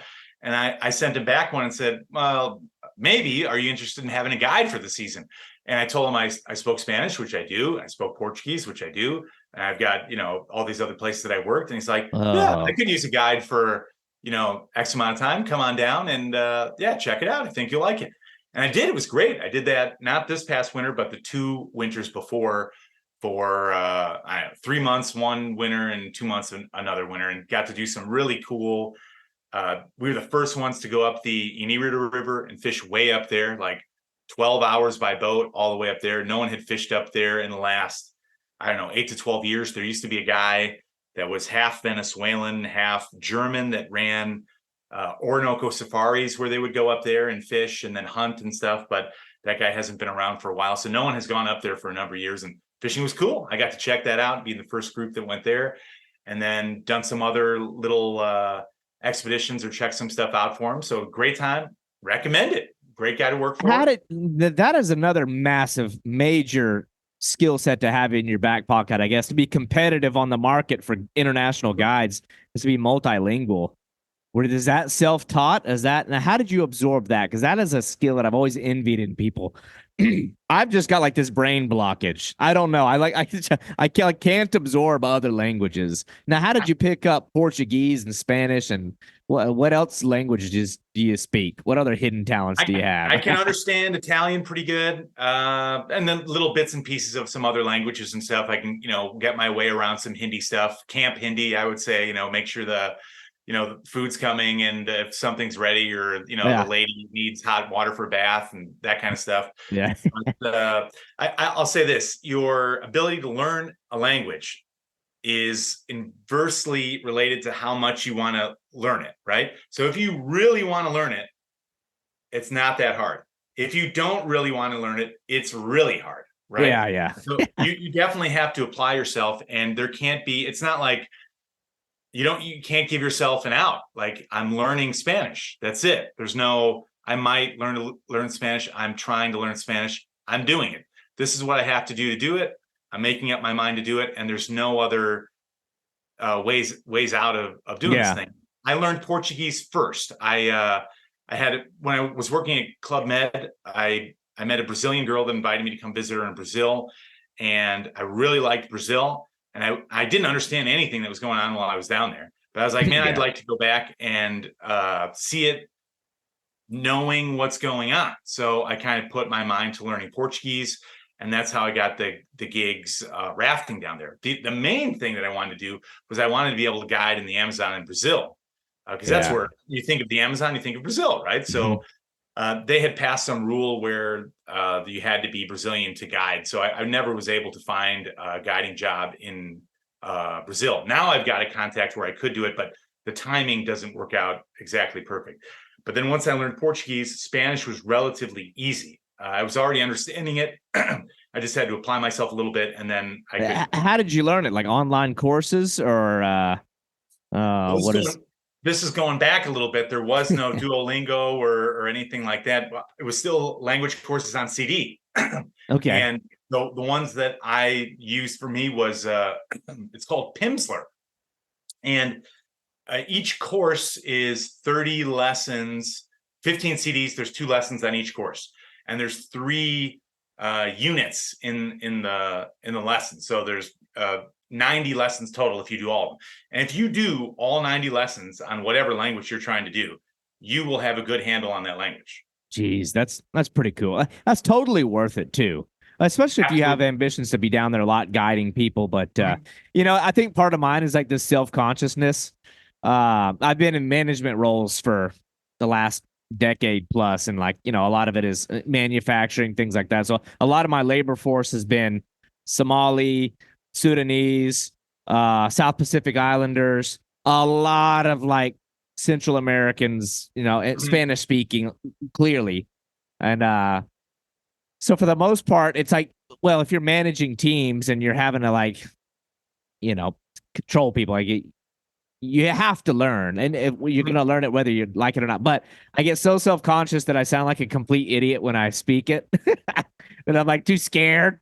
But you got to throw that out the window. You have to not care. If you don't care, then and you're making yourself understood, it's endearing most of the time. Yeah, and they're happy that you're. Oh, they love it. Oh, well, even when I've humbled myself and butchered at trying, yeah, they love it. I think that is one of the best gestures you can give, is obviously showing that you admire and appreciate the other culture when you're speaking with them. But yeah, man, that is that's such an awesome location. Now, have you had more of an emphasis on being the fly guy, or are you throwing gear as well when you're down there in Colombia? When I go, I take both. I never pigeonhole myself into say I'm not a purist in any sense of the word. I grew up bait casting and spinning and using live bait and everything like that. So I still have one hand that's into doing that stuff. I've got way too many lures and stuff to quit doing that. But since I've picked up fly fishing, maybe lean a little bit more towards that. But it's just sometimes to do a job, you need a screwdriver. Sometimes you need a hammer. And so that's kind of the difference between the two. So, but your role in the boat, I mean, I guess you sort of alluded to it. If you're bilingual, I imagine a big bulk of your position in the boat. Are you operating the boat, or are there indigenous guides and you're relaying information between people a lot? Okay. In Colombia, I'm basically camp manager or host while I'm down there. Almost everywhere else I'm running the show. I run my own boat, but we've got their local guys. I don't want to take any local guys' jobs in any of these things. So I'm just in addition to make sure that everything is running smoothly. So let's say you come down there, you and a buddy, you guys don't speak Spanish. I'll be at least one day in the boat with you guys and the local guide to make sure that you're understanding what's going on. And then, whatever gestures mean, whatever, and that you're able to communicate some basic stuff and that you're at least on the same page. And then, everybody else, the same thing. And then make sure everything goes smoothly in camp.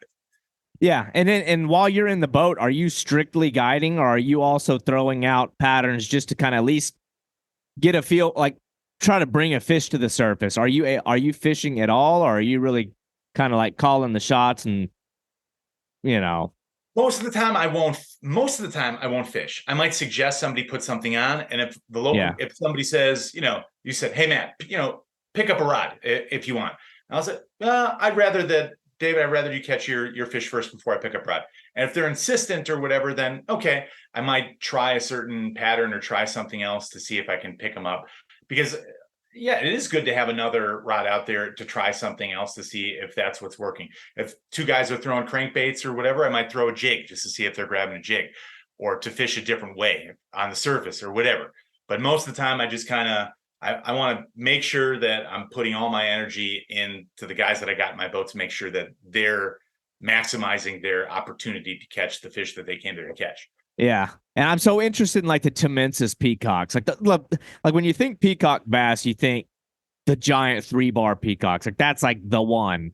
My Mm-hmm. only experience with them has been, the little I forgot the name of them. There's one that's only endemic to like the Essequibo River in Guyana, and then there's the Okay. butterfly peacock bass, Yep. which they're sort of similar, but they're so voracious. And like getting them to bite is all like, about as close to a guarantee as it could be.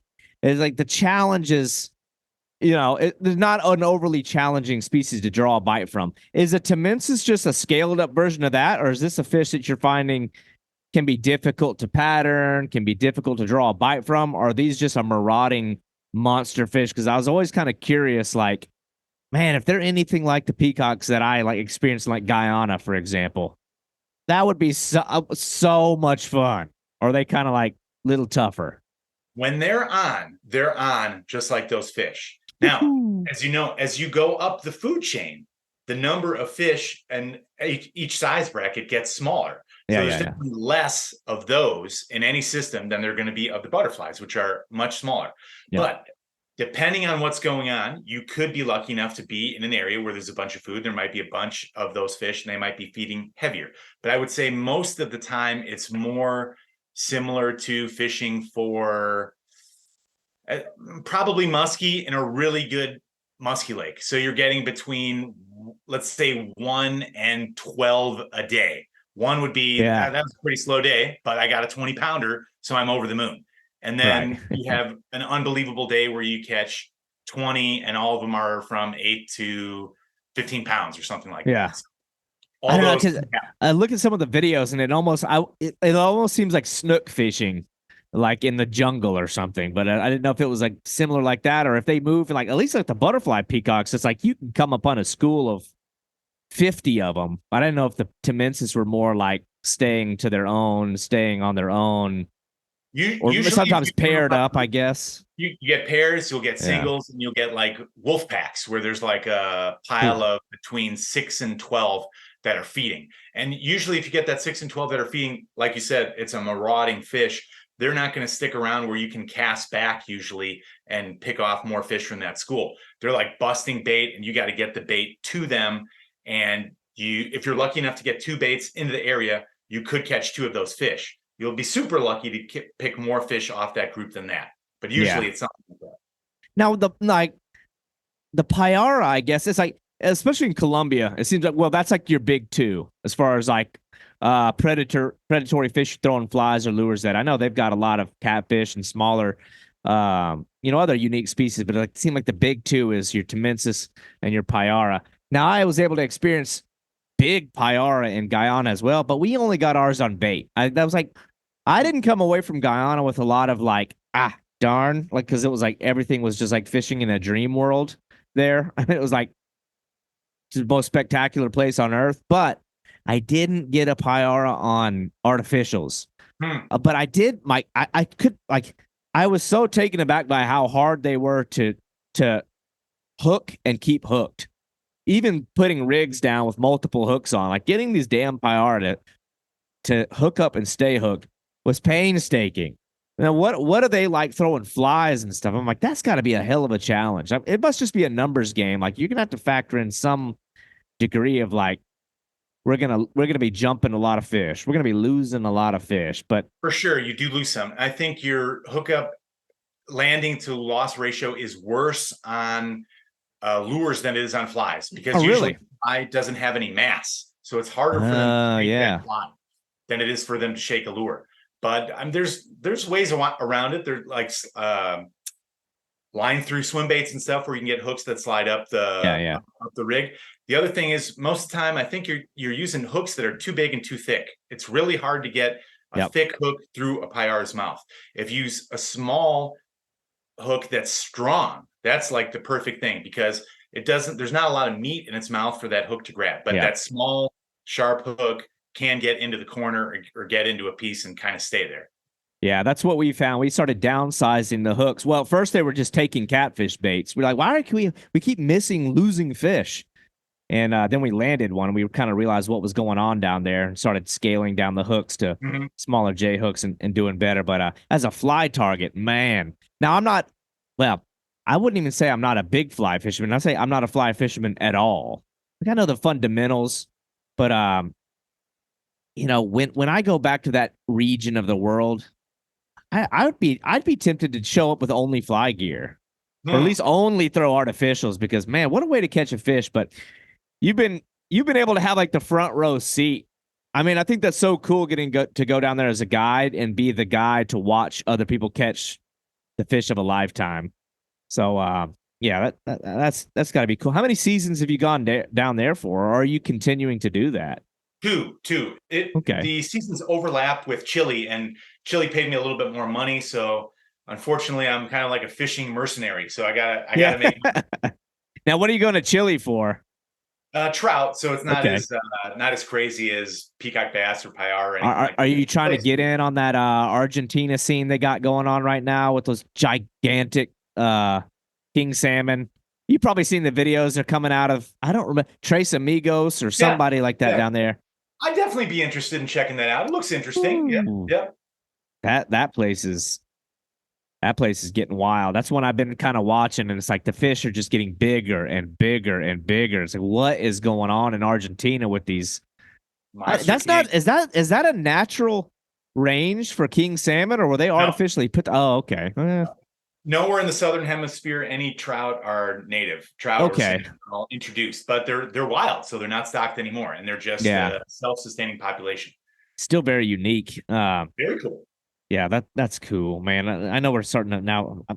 I'm having fun bouncing around, but Argentina, you've done some with the Dorado as well. Where are you going for that? Bolivia, or what area are you? Argentina more, or Bolivia? No, Bolivia. I worked at Angling Frontiers Bolivia, the place that got burned down last year. Okay, yeah, I'm familiar there. I've actually that guy. Shout out to him. I don't know if he's listening, but we were this close to doing a podcast, but I think he's expecting the birth of a child in the coming days. Even awesome dude, man. I'm sure he will be on here in the future. That guy's a super awesome adventurer and interesting guy to talk to for sure. Well, he's got a real cool program right now with those like yellow peacock bass and the wolffish. So he's got a real interesting thing going on there. Something I've kind of kept an eye on. I've got strings in a lot of places. Right? I'm like the consummate international fishing scene creeper. So there's all these, but you've been able to go to a lot of these places. So now I'm trying to like check them all off. But the Dorado is an interesting one, especially as a quarry on a fly gear. I mean, you see these videos. It's sort of like become one of those fish synonymous with fly gear, but the locations are so spectacular too. But I definitely think that's the coolest way to catch them there. Yeah. Now, well, I mean, I guess compare and contrast them, because you look at these figures of species to catch in South America. Obviously, that's not an Amazonian. You don't really consider that the Amazon at that point necessarily, do you? That's like right on the outskirts of it where you start seeing them, right? Where the Amazon meets the Andes. Okay, yeah, because it's like they're not really in there, but I don't know. I guess this is an opinion-based question, but chasing a Temensis versus chasing the Dorado, do you have one that's more near and dear to the heart, one that you would probably favor over the other, and why? Personal opinion, oh man, maybe the Dorado, just because I like to fish on foot a little bit more than I like to fish on a boat, because I'm a little bit more on my own when I'm fishing on foot. But it's very close. Yeah, they're both really cool fish. They're both super strong. Man, if you're more oriented towards a fish that jumps, the Dorado jump more than Temensis. But that the first run of the Temensis is almost unstoppable. So that's a thrill. Yeah. Whereas the Dorado, he'll go on a pretty good run, but those jumps are really cool. The hit of the the Dorado is usually the most spectacular Yeah. thing to hit, and those first crazy head shaking jumps and stuff. Well, their head, Ooh. the head shape and structure of their jaws. It's like it's one of those species of fish that's, you see photos where people kind of doctor up the photo a lot, or it's the GoPro photos where it's like it's two fisheye lens. Like that Mhm. has always been one of those species of fish that just like You don't need it. they just look photoshopped even in their Yeah. natural state. But I've seen these videos going around on like Facebook of people reeling in a Dorado that has been bitten in half by another fish, like a shark bite, Yeah. like semicircular, perfect bite. No known sharks in the rivers. Are their mouths really that crazy that they are biting each other in half? Solid bone, and then the bottom jaw interlocks like this. It's two different bones that come together. So when it opens its mouth expands like that. The bottom jaw is taking a bigger bite of whatever it's biting, and then contracts a little bit when it comes back together. So it's super powerful. I mean, you look at those cheeks on those things, it's like a pit bull. It's all muscle. And yeah, they'll bite right through a sabalo. They'll bite right through another Dorado. That is a horrifying thing. Like when I saw the videos, I'm like, it has to be a bull shark in the rivers or something. Now, you don't think of a freshwater fish. I mean, piranhas to a point, but I'm talking about 15-pound fish, clean bite. Yeah. Like, I'm like, you've got to be kidding. I had no idea that they were capable of doing that. So I would think, I don't know what your tippets look like. I don't know if you run wire trace on there, but you have to use wire. In Bolivia, you have to use at least 40-pound wire, because if you use less, 30, 20, they'll bite right through it. And then if you're fishing La Zona in Argentina, that spot, I think you've got to use at least 50 or 60, because those fish are, another twice the size of the fish you're fishing from Bolivia. So they're at least 1.5 times as strong. So they'll bite right through 40 pounds. So you got to make sure that you're using heavy duty stuff. La Zona is an interesting one. It's like, it almost seems too gimmicky to want to go there, but the fish are so gigantic. Like they defy all logic how big they are. But it's like, but you're fishing like some, below some dam. I'll tell you the species that's there that I'm more interested in are those spotted cerubi. I was literally just talking to another guest about this. I'm like, the cerubi catfish, I feel like, is one of those species that hasn't been tapped into as much as it ought to be. Like I feel like people aren't as aware of just how, like, the magnitude of that fish and how spectacular that they, physical appearance wise, that they are. It's like, I just don't know why that one's not on people's radar more. You can catch them on artificial lures. They get enormous. The colors and the patterns are like nothing else anywhere else. But I'm always like, if I ever went to La Zona, I would want to do the Dorado thing, but I'd be the guy in the back of the boat throwing fillets off the back of the boat. Like, I think the trouble is it's difficult to target them and only them. And I mean, it would be awesome to catch one of those 6-foot ones, but to get one of those, it's almost like it's a happy accident when it happens. Yeah. It's because they will take artificials, but they got super small eyes. So you got to get the bait like right in front of their face and get lucky enough to run right across one that grabs it. They will take fly too, but the same thing, you got to get it pretty close to it. Yeah, that's the wild thing, is them taking lures. Man, all those catfish down there are super predatory, man. If you're there at the right time, you'll catch the jau, if you want to call it that, the maturo. They have a few regional names. We got to see those in Guyana. That's another cool one. But you've also done, I mean, you bounced all over the place, which is so crazy to me. I'm guessing you just get locked in on a place you want to go, and then you just make it happen, which is a rare quality. So many people want to do certain things, but it's like you get told no and you tuck tail and run, or you hit a couple of walls. It's like, this isn't worth trying. But you've been a guy who, there must be some fortitude there enough that, like, especially too, you're also, I guess, you're building a lot of stock in your portfolio as a guide to have been to each one of these places. But, one of the big ones that I think, just as a sport angler or somebody that's into like the trout and salmonids, to go and catch the taimen in Mongolia seems like a unique one. Now, that's one that I wasn't always too interested in until I started hearing about some of the unique behavioral patterns of that species of fish, where it's like you'll get one known fish that like kind of holds to a certain region. It's like, oh, that rock is where this fish live, or that Yes. riffle is where this one lives. And like that is weird to me. And like that is a very unique species of fish. I guess give me the quick rundown on what your experience was like in securing, you know, a guide spot there, or did you guide there, or did you just go there for your own? No, I guided there for 3 seasons. It's a short season. It's only like from the end of August into the beginning of October. Sweetwater Travel is the company that I worked for. We ran jet boats. I think it's the only company that runs jet boats there. The other ones are either doing rafts or drift boats.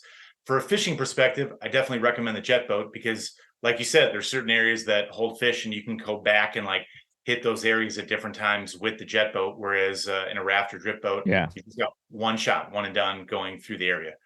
Um, my recommendation from Misty at Himalayan Outback is pretty much what got me the gig at Sweetwater Travel. So that's where that one kind of paid off, and that's probably been my favorite place that I've guided, just because I'm running my own boat. I really like the trophy hunt aspect of going after the taimen, and like you said, like if you know there's a monster in a specific area, you've got that season to catch them, and you can kind of say, okay, like these days are right. I've got Dave, who's a good angler. We're going to go there. Like at this time, I can put him on that fish and see if we're going to get him. Because you could pop up and see some monster fish at any time, at any place, Yeah. but you'll get those areas. Like I know this fish is around here. He hunts in this area. When he's feeding, you'll see it or whatever. But That is like beautiful. that is like, yeah, that's a weird feeling when there's like known fish like that. That's more, I guess, and that's probably, I've never caught muskie, but it's like, it almost seems more like that. But at the same time, it's like, if you know that fish, if a fish has reached a level that people know it, maybe even He knows named it, you, yeah, then that fish knows you and becomes right? progressively more difficult to catch each season.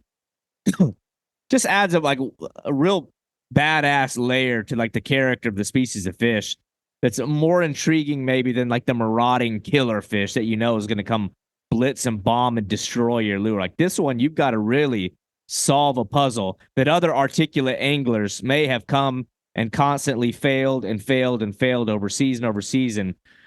So it's probably a bigger badge of honor to be the guy with that fish on your name. It's such a unique fishing scene. Very, very cool. But Hunting the hunter. yeah, can you see them? I mean, like, or is it like casting in the area and hoping to get them to come up, or is it a visual game to a point? You can see them sometimes. There's like the rivers that we fished. You fish two different rivers, the Egg and the The Egg is super clear, so you can see them in certain points in that. But the is clear but dark, like a little bit tannic. So you don't see them a ton there. You might see them hunting or bait fish jumping out of the water all of a sudden. So you might know that there's a fish active in that area. Or another time when you can see them is when you're cruising up the river. Sometimes it's a good idea to kind of stand up in your boat and just have a lookout, even when you're going over areas that Yeah. don't really look fishy. And you might see a big fish just hanging out in one of those areas, like a big gravel flat. And the reason that fish is there is because he's feeding. So if the boat doesn't spook him, you can kind of wait 10, 15 minutes and then work the boat back to where that fish is, and you'll have a good shot at that fish. Do you feel like your experience as a trout guide and as a guide for like salmon in Alaska has benefited you, or are there parallels? Muskie was Damn, definitely excuse the me. attitude that I wanted to have for the timing. It's like a muskie of the trout. Okay. You know what I mean? They definitely Yeah. wanted to have that mentality. Yeah, I didn't know if Not there was really similarities in the way that they behaved. I mean, you can see the way that they look anatomically and know that they're part of the trout family, but I didn't know if it was similar in the way that they behaved. But for very sure, interesting. like they're the top dog, and that you don't get too many follows, but they'll come in and check stuff out. And yeah, like you said, it's not a fish where there's a million all over the place. There's this one has got kind of that section of the river on lockdown, Yeah. something like that. You might have a couple other smaller ones, but the big dog kind of inhabits that area, which is very similar to how muskie are as well. Yeah. I know I'm kind of like favoring the freshwater side of things. I mean, you've obviously got the saltwater side as well, which is a whole other world, a spectacular world. The Seychelles, getting to go there. I mean, anybody, especially I'm sure fly anglers, like that is like the cream of the crop, top of the top destination. Um, Guiding there. I mean, I guess if we could touch on that a little bit, I saw that you've caught. Sure. I mentioned this quite ignorantly with my last guest that I had on. For whatever reason, thinking that they were in the Red Sea and they were in that region. I guess I was wrong. But the bumphead parrotfish, I've wanted to talk to somebody that's experienced that species because ever since I've seen them, I'm like, what an animal! Like it looks like a dinosaur with fins. Like what a wild creature. I mean, I know this is just jumping in, getting random now, but like Sure. I know, and I know that's not even necessarily the premier species of that area. Everybody thinks about the GTs. Mhm. Everybody thinks about, permit and bonefish and things like that. But me, I'm looking at that bumphead parrotfish and thinking Yep. that might actually be more badass right there.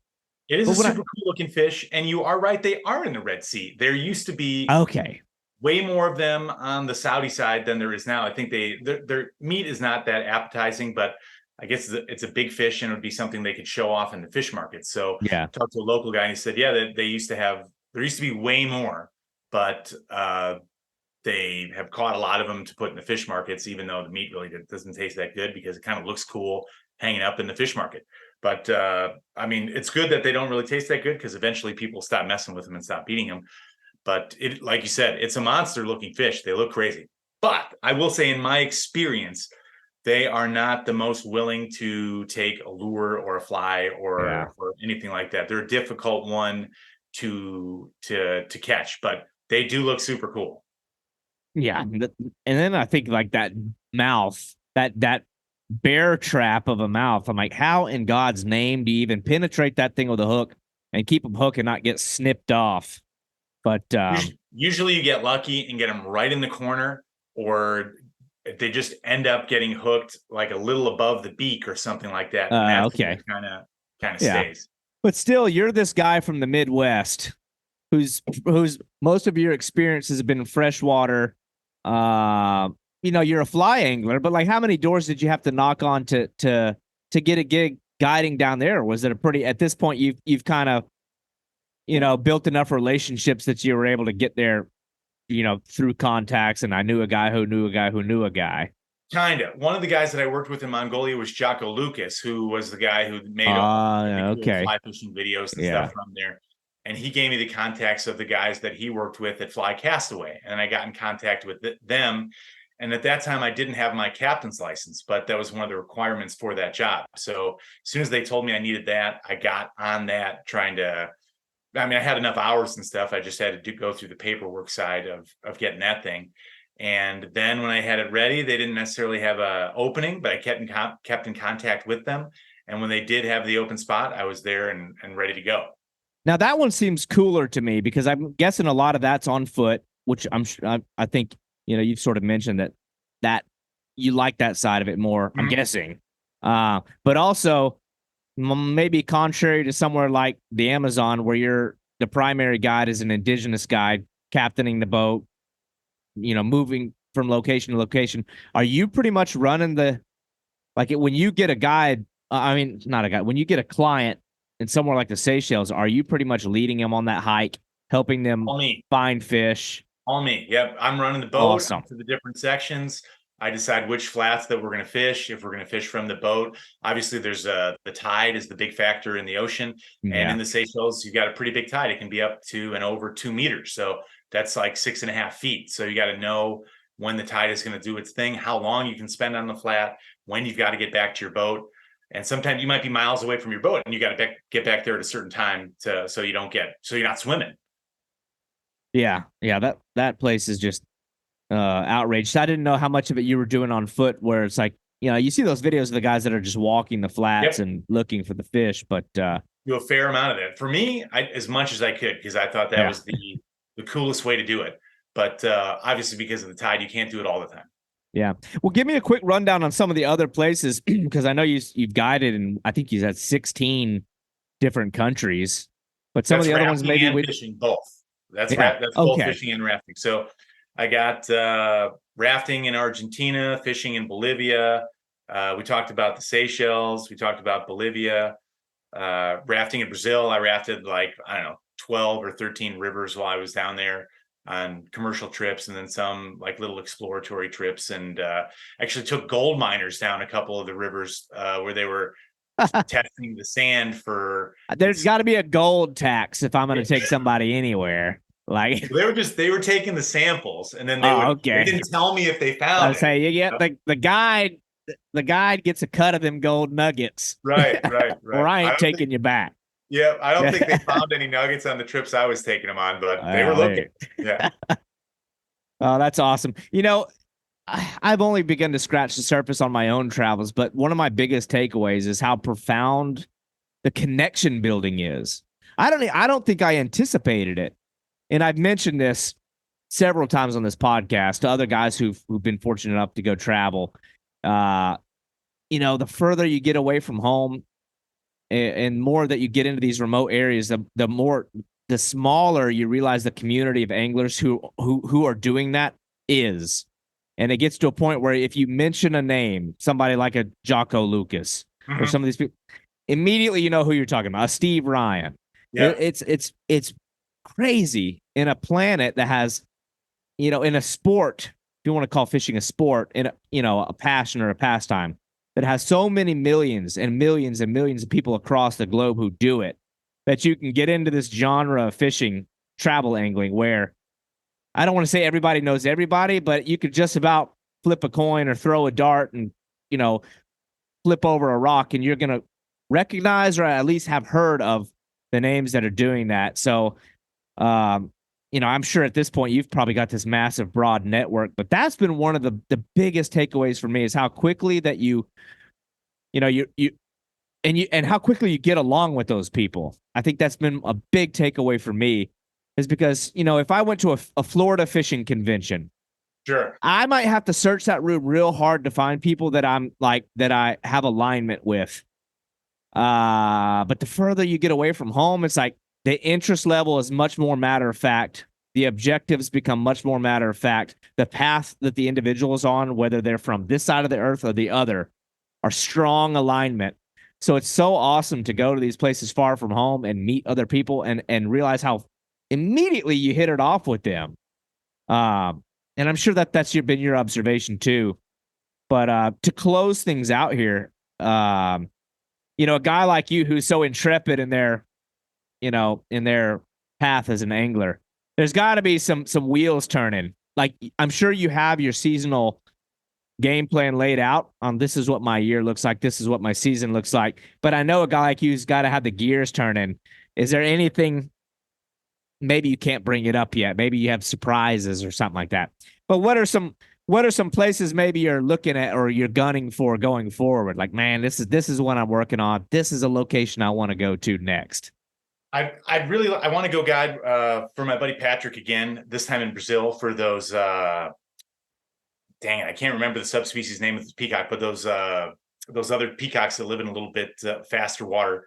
Yeah. That would be really cool. I haven't seen him since I guided for him a few years ago, 2017, 18 or something like that. So it'd be good to see him again.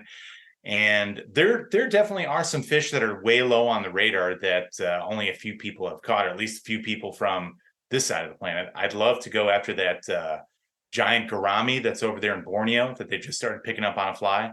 Just had a guy on last week that's gone fly fishing for him. Okay. Yeah, that Rob Harrington guy's mentioned. Yeah, that's okay. Another unique one. That's another interesting one.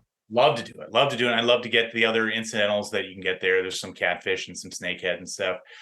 There's the giant snakehead. Haven't done that yet. I'd love to do that. Ooh, yeah. There's the wolf barb in Laos, which is you can look at it and see that it's very close to the mahseer. Smaller scales, a little bit thinner fish, but really cool. Are they the one that has that sort of black line going down there? Okay, yeah, I'm familiar. And then there's the king barbus that lives in like Iran and Iraq. And if we ever quit messing around in and just normalize relations with them, I would love to jump on that trip and check that one out. Yeah, that's That's an interesting one. That is one that even like all the monster fish personalities from TV have never done. You just I not know. done it. Yeah. Sheesh, man. I was just looking at a video within the last 3 days. I mean, those guys are mowing those things down over there. That's another one where it's like the locals are just, just they're taking everyone out that they can get. But I saw this video. This guy had like 6 of them laid up on the rocks. I don't know Yeah. how he harvested them. Every single one of them must have been in the 150-pound range. Yeah. Enormous. And like you see I know some guys that have gone to Iran and caught them, but they're not getting the real giant ones. Then you see those like those random, those outliers where these things look like they're 200 pounds. Right. That is a fascinating species of fish, but it's like, I don't know, as Americans, I got a guy that wants to come from the UK that wants to come fish with me here in Florida for a few, he's another globetrotter, but he's having visa issues just getting into the country simply because he's been to Iran in the last 5 years. Yes. So it's, that's an interesting one. Well, I could sit here and daydream about locations all day with you. I'm right there with you. I'm in my windows of opportunity to get out. I don't know. Not as big. I have these small little windows to get out. Sometimes I'm sort of like at a point where maybe I can get out and do one trip a year, but I can sit back and dream. But man, the stuff you're doing is so freaking cool. And you're one of those guys that, you were on this path that was not very rewarding, sitting behind a desk as a security officer in corporate offices. And I think so many people sit behind a desk somewhere doing something thinking about, man, this can't be it for me. But it's so easy to get tangled up in the life trap, and you don't necessarily have to make you don't even necessarily have to make a living out of it, but some people won't even go and do a trip for themselves. Sure. Yeah. Maybe they put an adventure that far, but yeah, go to the Upper Peninsula of Michigan and do a canoe trip up there to the Sylvania Wilderness area. Or at the very least, go to the Boundary Waters or wherever. Oh yeah, go to Florida. Even within North America, I mean, our country is about as diverse as they come as far as landscapes and topography and different styles of fishing. But Matt, man, I've really enjoyed this conversation. The stuff that you're doing is awesome. You could write a book with all this. But maybe at the very least, make a few more of those films. Again, I'm going to put that in the description of this video. But yeah, man, I look forward to seeing the next things that you do, because you're a fun one to watch and a real cool dude. But Matt, I appreciate your time, and I look forward to seeing what's next for you. Thank you. Hopefully we do it again, and hopefully I've got another movie or something coming out in the near future. And don't let me forget this. Where can people find you? I know you're not a big, giant social media tycoon, but people need to be going and seeing some of the stuff that you do. So I don't know if you have Instagram, Facebook, personal websites, anything. How can people find you? Find some of the stuff that you're doing. Yeah, you can contact me on Instagram. It's at MP Wilderman. Facebook also, and I respond to messages and stuff. I'd love to get a Patreon going to see if we can get some more money to fund one of those fishing movies or whatever, like Escaping Time. That'd be really cool. I don't think I've got one set up yet. Rhett might have one, but we'll see if we can get something like that set up in the future. But yeah, check out the photos on Instagram or Facebook, and send me a message on there if you got any questions about fishing for mahseer or peacocks or whatever. If I don't have the answer, I can point you in the direction of somebody that does. Well, no kidding. You seem like you've done pretty much a little bit of everything, but if nothing else, I'm sure you've got a broad network of contacts. I'll probably actually be capitalizing on that, because I've got a lot of places I want to go. And if I can't talk to you directly on where you're going, maybe you'll know somebody who knows something. So the last thing I want is to be swindled in by some guy saying, this is the perfect place. And then maybe you've got some inside information that I can capitalize on. But anyway, Matt, let's stay in contact. And I'm going to put all the links on everything in the show notes. I encourage anybody to go find Escaping Time on Vimeo, or to find you on Instagram if you want to just see some awesome fish porn, if nothing else. But all right, man, I appreciate your time. And like I said, let's stay in touch. You got it. Thank you. All right, have a good one. You too. Thank you for listening to Boundless Pursuit. Tune in each week as we bring stories and insight from uniquely talented anglers and outdoorsmen. And if you enjoyed this show, I want to hear from you. Be sure to leave a 5-star review, as this is going to drive the growth and exposure of this show. And if you have feedback or guest suggestions, I would love to hear from you. And you can reach me at boundlesspursuitfishing@gmail.com. For all other collections of media and contact information, please visit www.boundless-pursuit.com.